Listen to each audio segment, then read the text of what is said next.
I'm Sébastien Bezot, Director of Policy, Projects, and Media Relations. Please note that simultaneous translation is available. Welcome to our virtual release of a report on parole officers employed at Correctional Service Canada. We have 3 speakers for you today.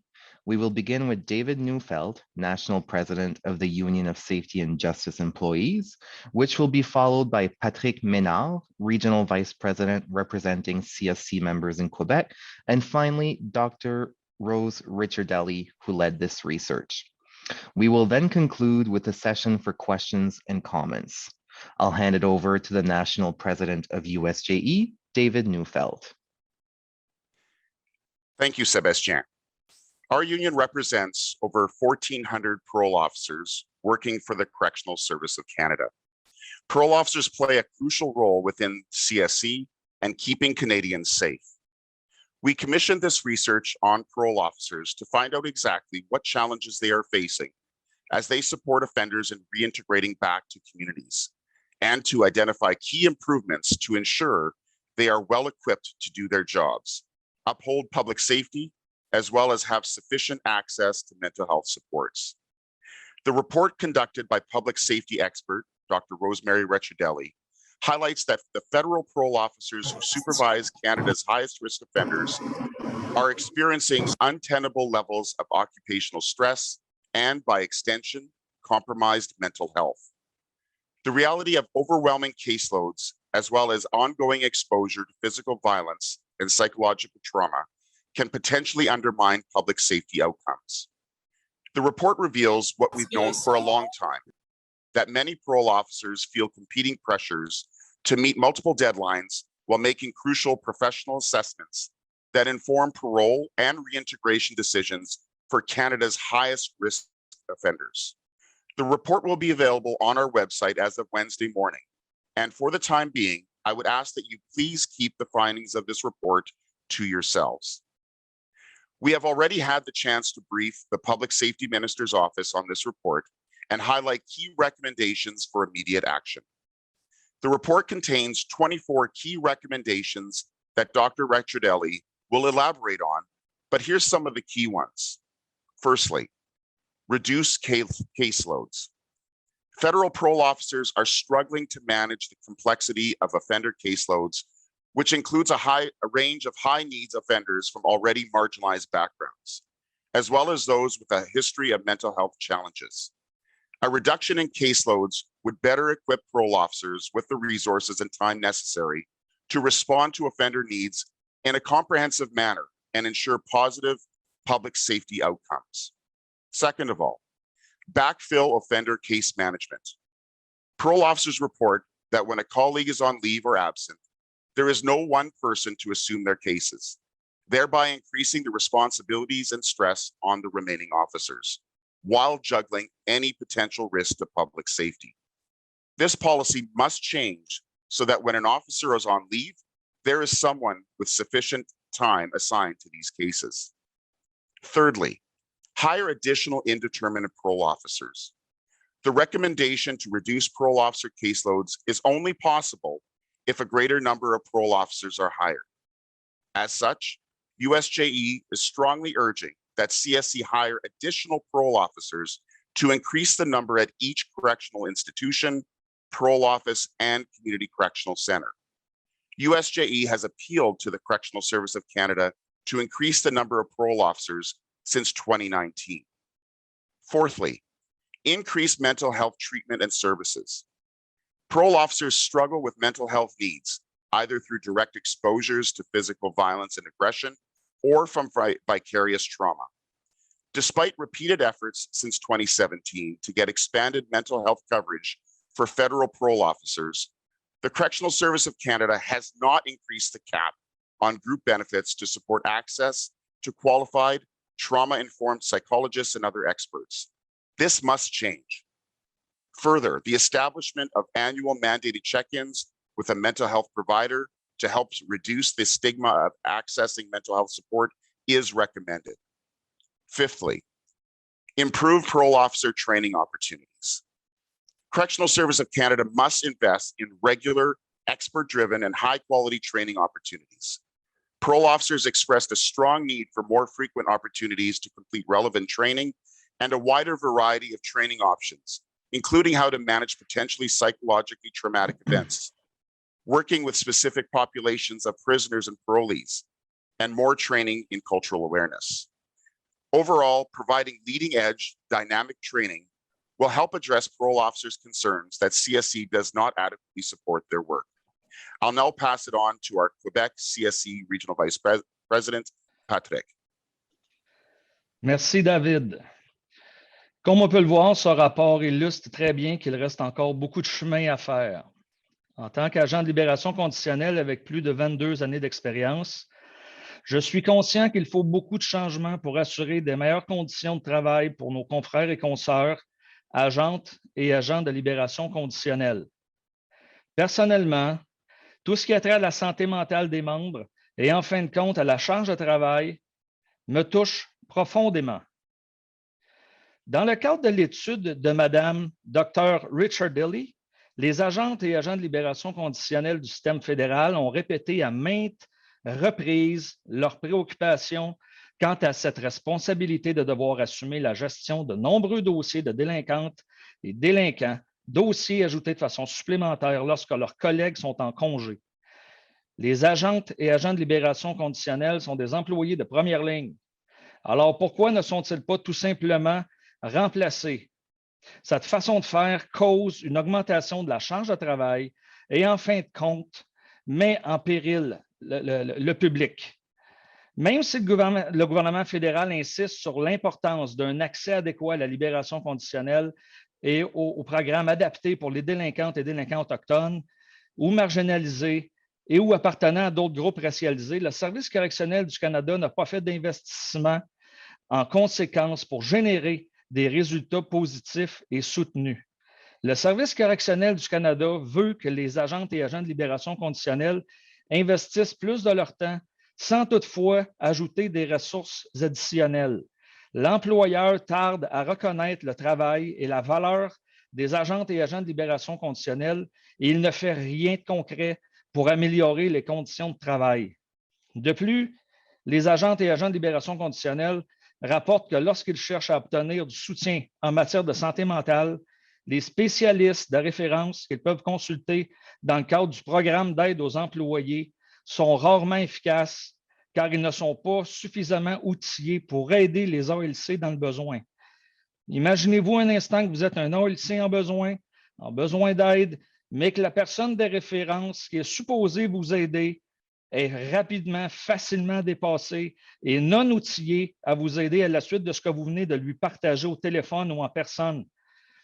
C'est triste, mais c'est la réalité qui se pointe devant les agents de libération conditionnelle qui ont droit à un soutien de première gamme en matière de santé mentale.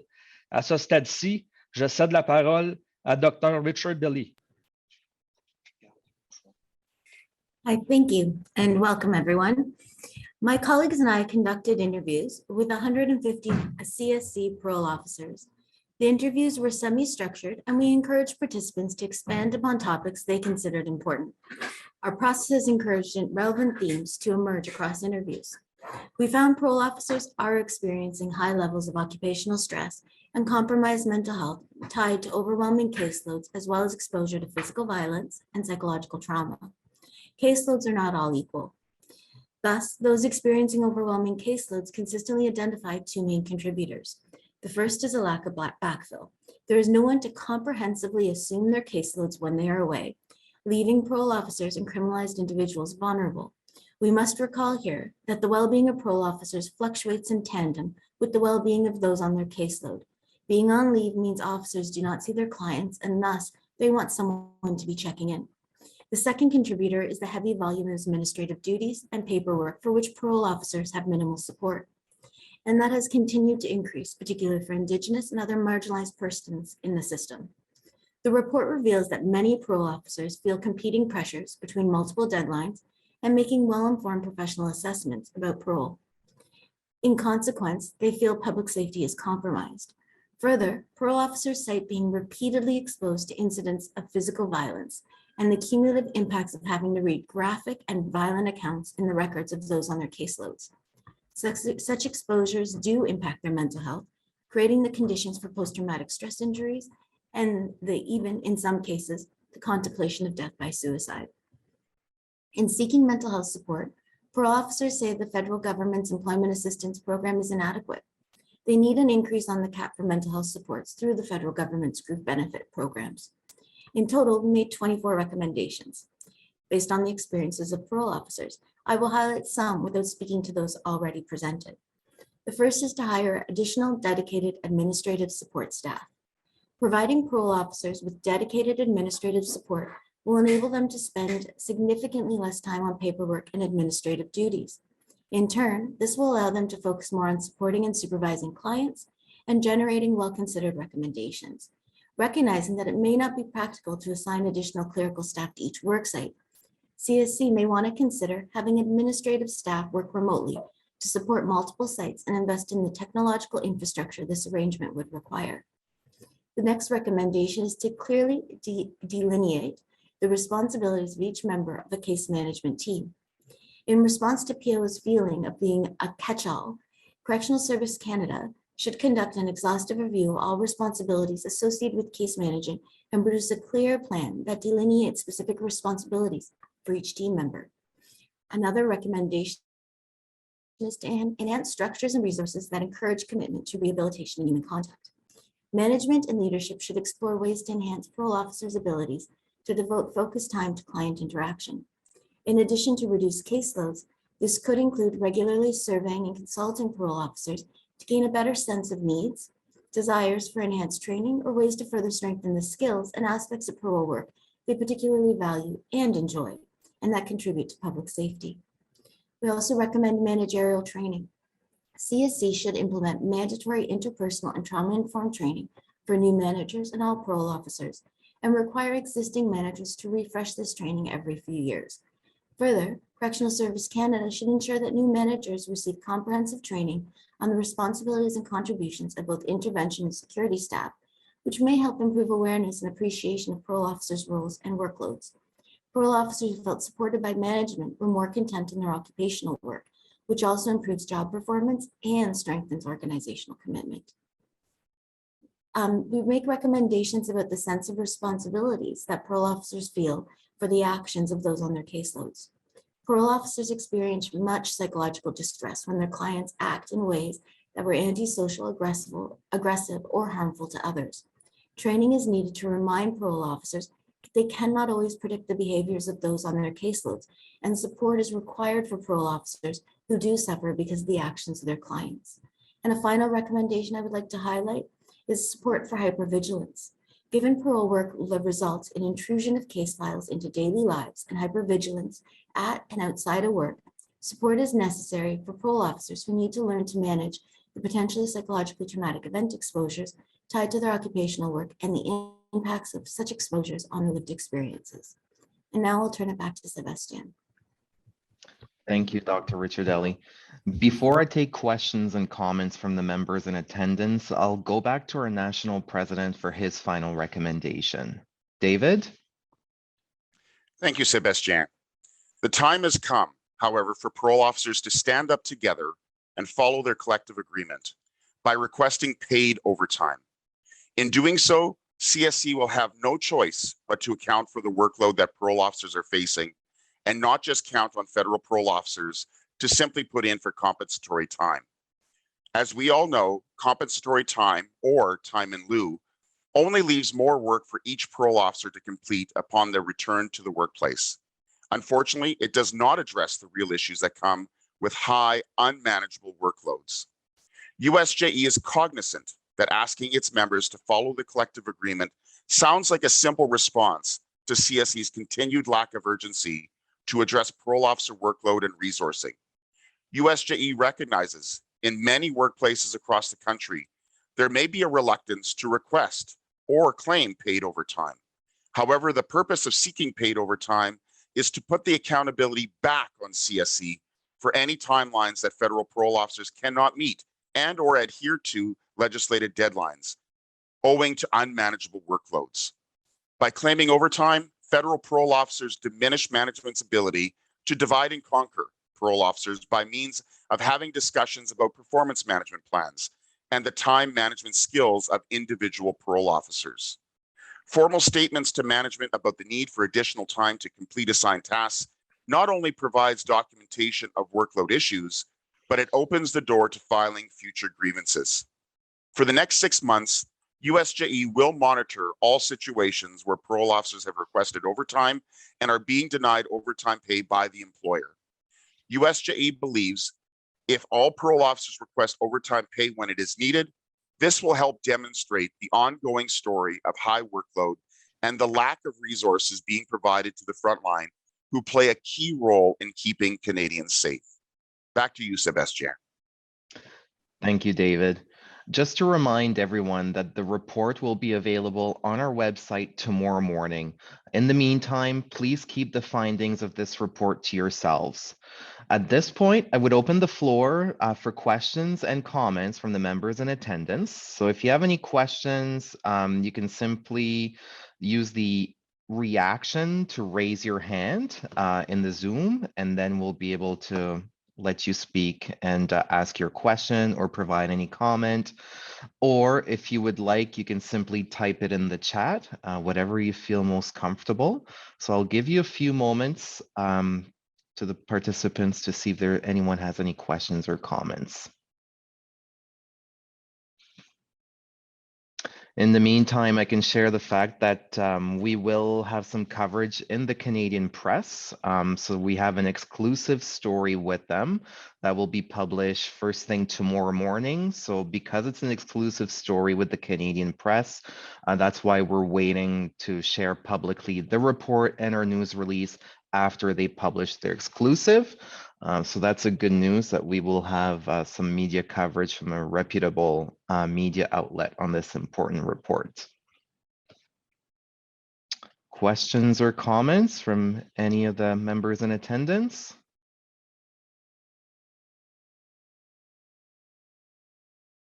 Questions ou commentaires de la part des personnes qui participent à l'appel en ce moment?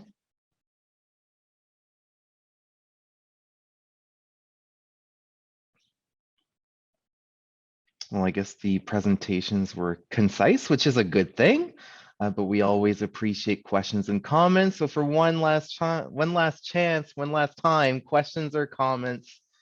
Dernier appel pour des questions ou des commentaires.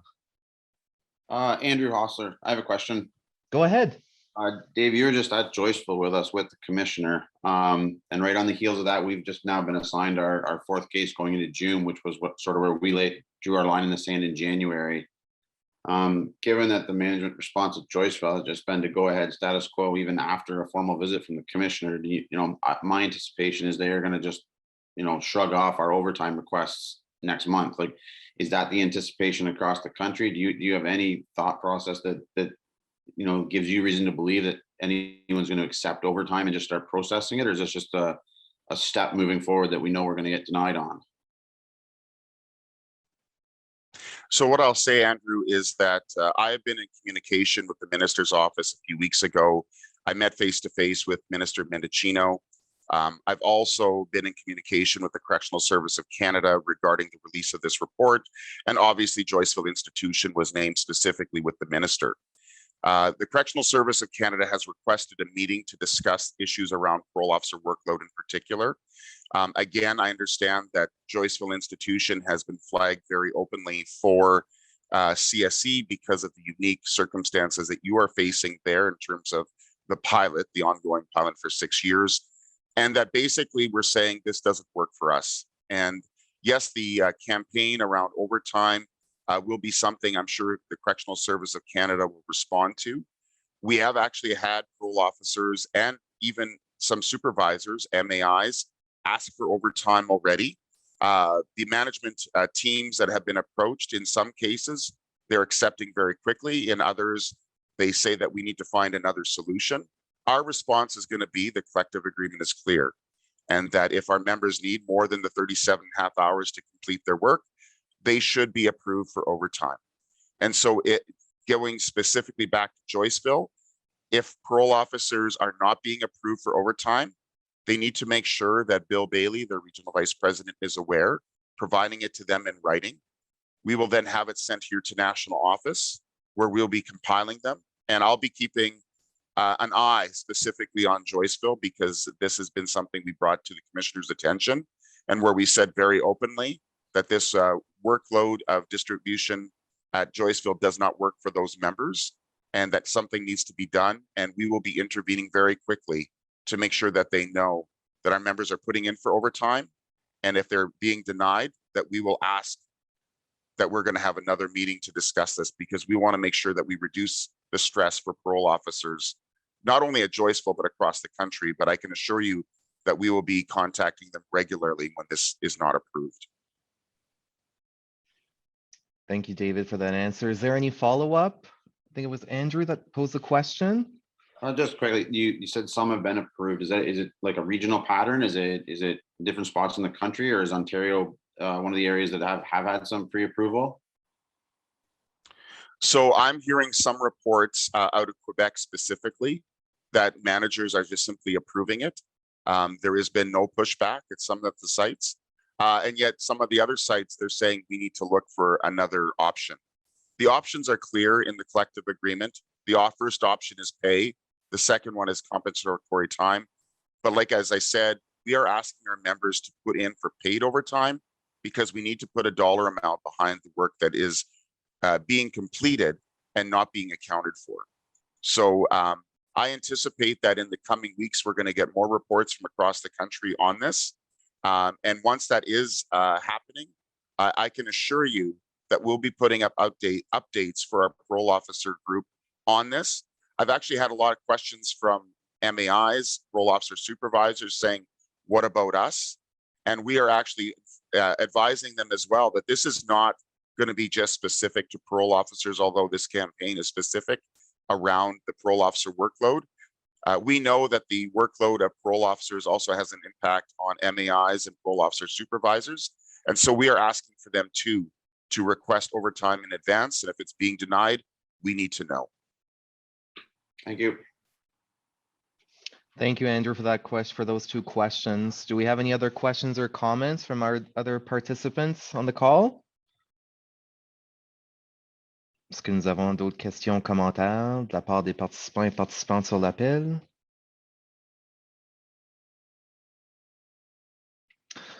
Okay, seeing none, we will end this meeting, but double check our website tomorrow morning by 9 a.m. Eastern. The report will be available in both official languages. The press release that's going to be placed on the wire will also be available.